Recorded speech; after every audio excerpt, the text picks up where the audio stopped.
Aspetta che arrivo. Aspetta. Ci tengo. Lasciati andare? Fidati, lasciati andare. Sta qua, eccola.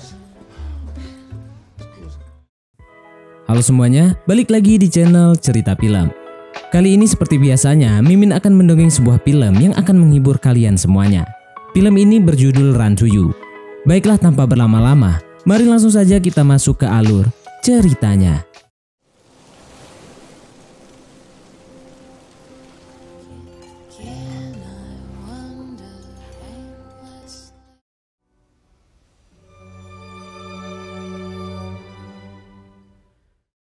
Di awal film kita diperlihatkan pria bernama Gianni. Dia adalah CEO di suatu perusahaan produk olahraga Italia. Selain kaya, Gianni juga terkenal playboy. Setiap hari dia selalu gonta-ganti cewek pakai nama samaran. Gak ada satupun cewek yang bisa nolak cowok kaya dan gagah seperti Gianni. Bahkan cewek yang baru pertama kali ketemu saja bisa didapetin cuma pakai rayuan gombal.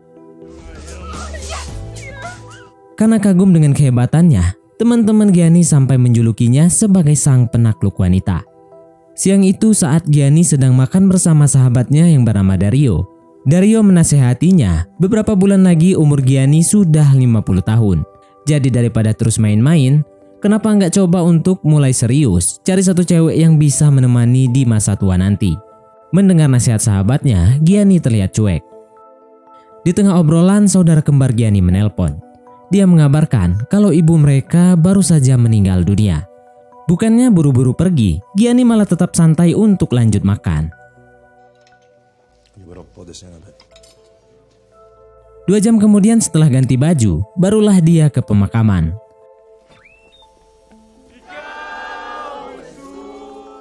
Dan di pemakaman, saudara kembar Gianni memberikan kunci apartemen sang ibu sambil memberitahu, sebelum meninggal, ibu berwasiat agar Gianni sendiri yang membereskan barang-barangnya. Awalnya Gianni menolak, tapi karena dipaksa, ia pun mau melakukannya. Semenjak ayah ibunya cerai, hubungan Gianni dengan orang tuanya jadi merenggang. Dia lebih memilih tinggal sendiri dan hampir enggak pernah nengokin kabar mereka lagi. Selesai pemakaman, Gianni pergi ke apartemen sederhana sang ibu.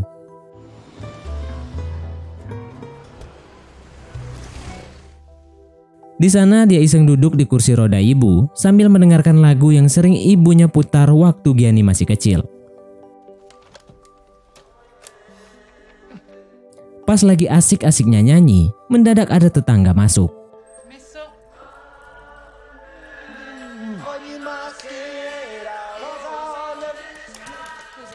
Ngelihat cewek cantik, Gianni langsung ngajak kenalan. Wanita itu bernama Alicia. Dia bekerja di panti sosial, mengurus orang-orang disabilitas. Mendengar kalimat barusan, Gianni pun akting pura-pura jadi cowok lumpuh biar bisa deketin Alicia. Dia juga cerita kalau ibunya baru saja meninggal dan sekarang dia tinggal sendirian. Karena kasihan, di sini Alicia bilang jika merasa kesepian, bisa main ke apartemennya kapanpun dia mau.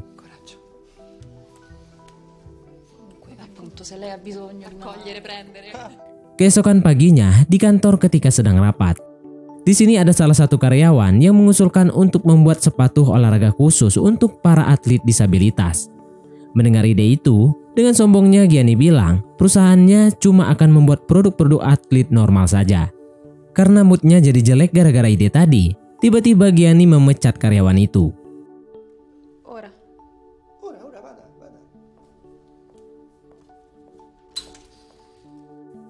Selesai rapat, waktu Gianni lagi kerja, asistennya yang bernama Luciana datang membawakan baju bekas pesanan Gianni. Ternyata Gianni berencana ingin menarik simpati Alicia dengan berpura-pura jadi orang lumpuh sekaligus miskin. Besoknya Gianni kembali ke apartemen ibunya lagi, lalu mengajak Alicia mengobrol. Tapi waktu mau bikin kopi, dia bingung di mana tempat menyimpan gula. Namun untungnya Alicia tidak curiga sama sekali.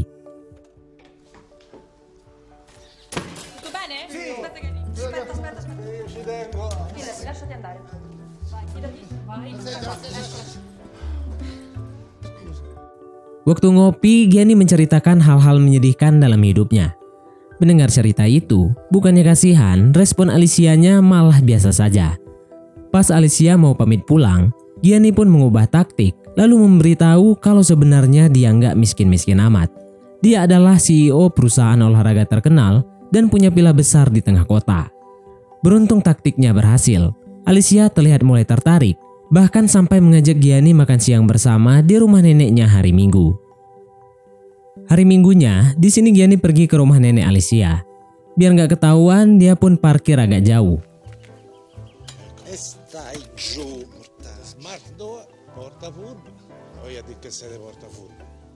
Saat sampai, di sini Alicia menyambut dan mengenalkan Gianni ke neneknya. Tak lama kemudian, adik Alicia yang bernama Ziara baru sampai.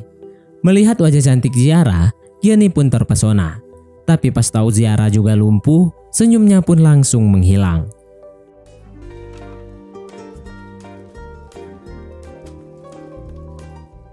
Alasan dari Alicia mengajak Gianni, dia ingin menjodohkannya dengan adiknya.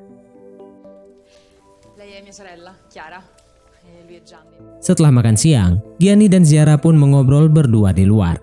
Karena dari awal Gianni tidak suka dengan orang disabilitas, dia cuma mendengarkan cerita dari Ziara. Dan di sini Gianni baru tahu kalau Ziara adalah seorang atlet tenis dan pemain biola.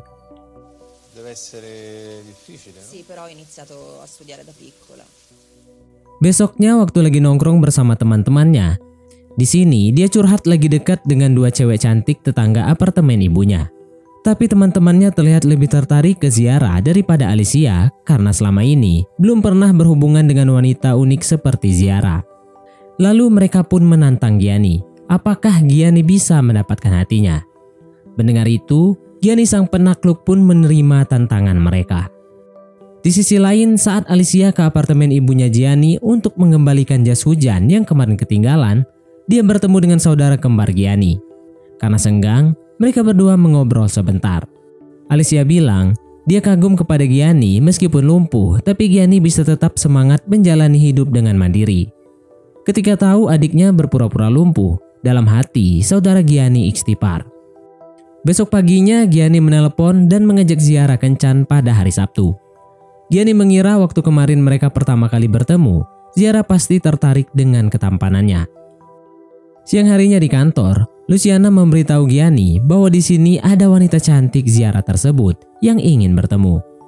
Mengetahui hal itu, dengan panik, Gianni langsung buru-buru duduk di meja. Ziara pun bilang dia tahu alamat kantor Gianni dari Alicia. Saat Luciana keluar, Ziara meminta maaf hari Sabtu besok dia nggak bisa pergi kencan karena ada pertandingan tenis. Demi mendapatkan hati dari Ziara, dia pun mensponsori kompetisi tenis itu. Dia juga janji akan datang pertandingan untuk mendukung Ziara. Mendengar hal itu, tentu saja Ziara di sini terlihat sangat senang. Hari Sabtunya di sini sesuai janji, Gianni pun datang ke pertandingan. Saat menyaksikan kehebatan Ziara dalam bermain tenis, Gianni pun di sini begitu terpesona dan tanpa sadar ternyata si playboy itu telah jatuh cinta. Selesai acara, Gianni pun mengajak Ziara untuk makan malam berdua, tapi Ziara menolak. Dia malah mengajak teman-teman sesama difabel yang lain berkumpul di restoran. Di sini di restoran, Gianni yang penasaran pun nanya banyak hal tentang dunia mereka. Gara-gara obrolan itu, Gianni pun jadi kepikiran sampai ke bawah mimpi karena dia takut benar-benar lumpuh.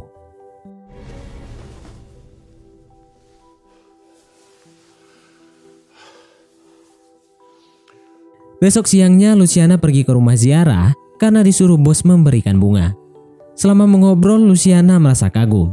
Ia benar-benar tak tega jika bos brengseknya sampai permainkan Ziara.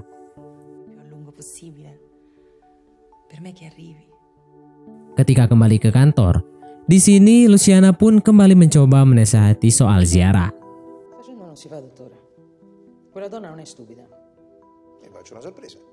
Beberapa hari kemudian di hari pertunjukan. Di sini di luar gedung, Gianni pun menyewa kursi roda yang setelah Gianni masuk, pertunjukan pun dimulai.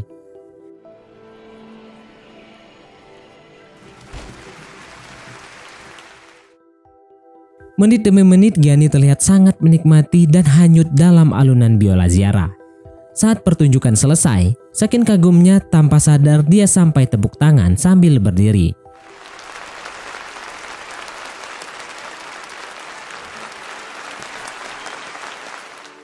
Di luar saat bertemu, di sini Gianni pun mengajak dia untuk makan romantis di restoran mewah bintang 5. Di sana Gianni terus memuji penampilan dari Ziara tadi. Pas lagi ngobrol, tiba-tiba Gianni nggak sengaja memencet tombol kursinya dan Ziara pun langsung tertawa.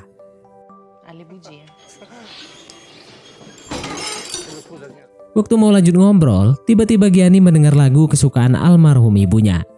Gianni yang selama ini tak pernah mau terbuka dengan orang lain, anehnya malam itu, dia malah perlahan-lahan mulai bisa membuka hati dan menceritakan seluruh kisah masa lalu keluarganya ke Ziara. Selesai makan, Gianni pun mengantarkan Ziara pulang. Di jalan Ziara melepaskan sepatunya. Ia bilang ketika tak memakai sepatu, dia merasa bebas.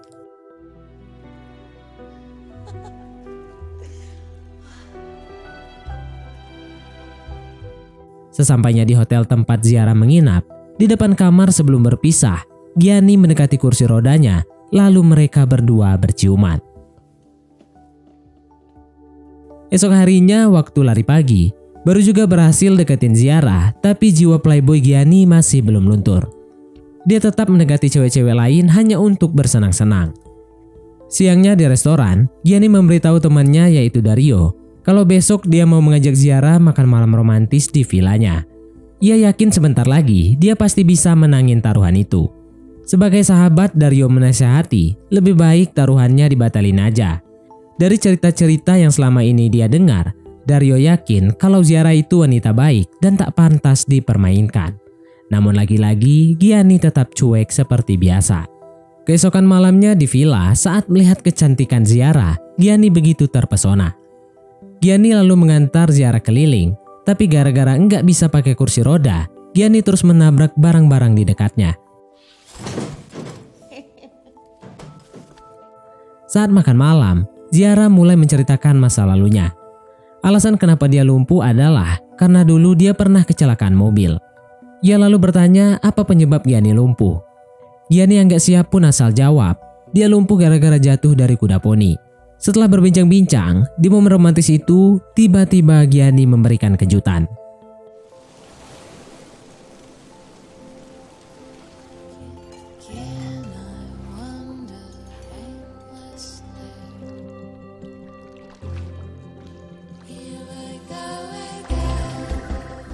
Besoknya dengan bangga, Gianni menunjukkan foto kemesraannya bersama Ziara tadi malam.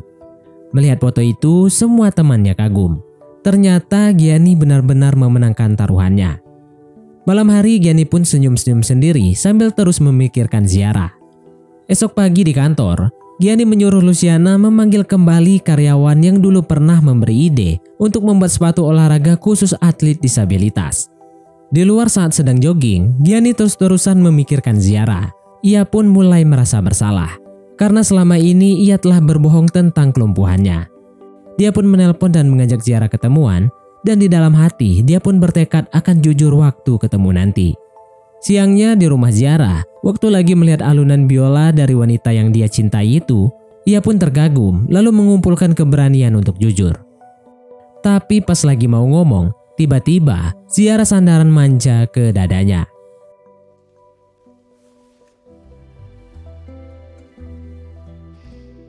Keesokan malamnya, Gianni di sini meminta tolong kepada Dario dan Luciana untuk ketemu Ziara. Gianni meminta tolong Dario bantuin ngomong jujur, sementara Luciana bantu menenangkan kalau semisal nanti Ziara nangis. Di restoran waktu lagi makan, Dario mencoba membuka obrolan, tapi baru juga mau ngomong, si Gianni malah sengaja numpahin makanan ke celananya sendiri. Di toilet Gianni bilang kalau tadi dia terlalu ketakutan. Kayaknya momennya nggak tepat, jadi lebih baik ditunda saja. Esok harinya saat Gianni sedang santai di kafe, nggak ada angin, nggak ada hujan. Mendadak Alicia datang dan langsung menampar sambil bilang kalau dia sudah mendengar cerita dari saudara kembar Gianni. Dia tak menyangka, ternyata selama ini Gianni cuma pura-pura lumpuh. Alicia mengancam jika tak segera jujur ke Ziara, maka dia yang akan memberitahunya. Gianni pun mencoba menenangkan. Dia minta maaf telah berbohong dan janji akan jujur ke Ziara, tapi ia harus cari momen yang pas.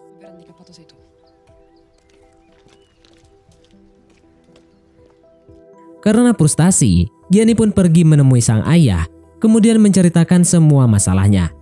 Giani galau, satu sisi dia ingin sekali jujur, tapi di sisi lain dia juga takut kehilangan Ziara.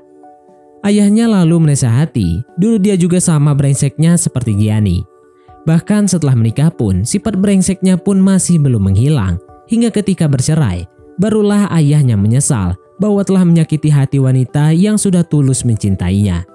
Jadi berdasarkan pengalaman, meski akan tetap sakit hati, lebih baik Ziara tahu dari mulut Giani daripada nanti dia melihat kebenaran dengan mata kepalanya sendiri.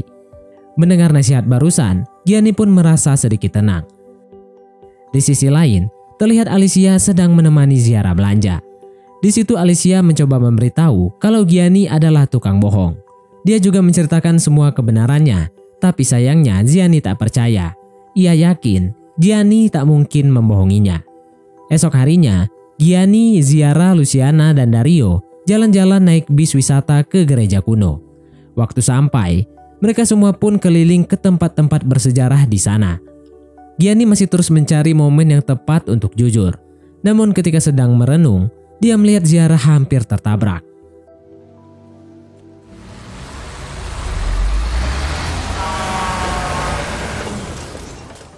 Semenjak kejadian itu, hubungan Ziara dan Giani pun putus.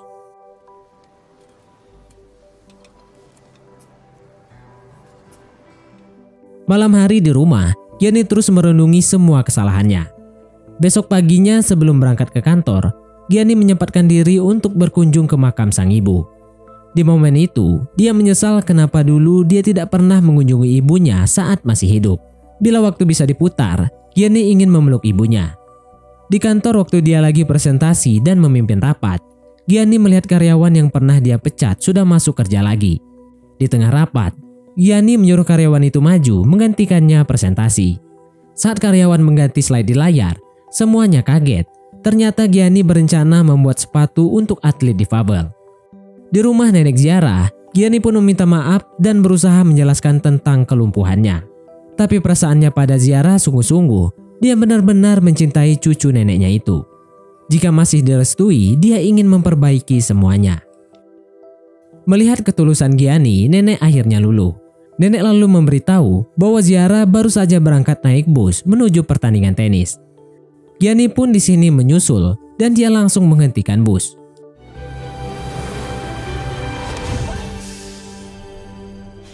Giani langsung masuk menghampiri Ziara, namun sayang, hati Ziara masih patah. Dia masih butuh waktu untuk menenangkan diri dan meminta Giani untuk pergi.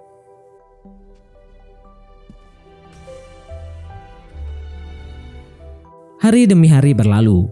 Suatu pagi waktu sedang jogging, Giani yang masih galau meluapkan seluruh perasaannya dengan lari sekencang-kencangnya. Karena sudah tua, Giani pun bengek sampai mau pingsan. Ketika sedang berusaha mengatur napas, tiba-tiba di hadapannya sudah ada Ziara. Sambil tersenyum, Ziara mengeluarkan tangan dan menawarkan apa Giani mau diantarkan pulang.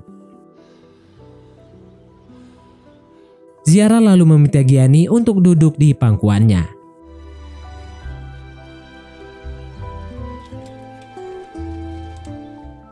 Beberapa hari kemudian, terlihat Giani sedang merayakan ulang tahun yang ke-50 bersama sahabat serta keluarganya Ziara. Saat semua berdansa, Giani menggendong Ziara dan ikut berdansa juga. Dan film pun tamat. Mungkin sampai di sini saja teman-teman untuk alur cerita film kita kali ini. Terima kasih buat teman-teman yang telah mengikuti alur cerita film ini sampai selesai. Sekian dari saya. Sampai jumpa di konten berikutnya.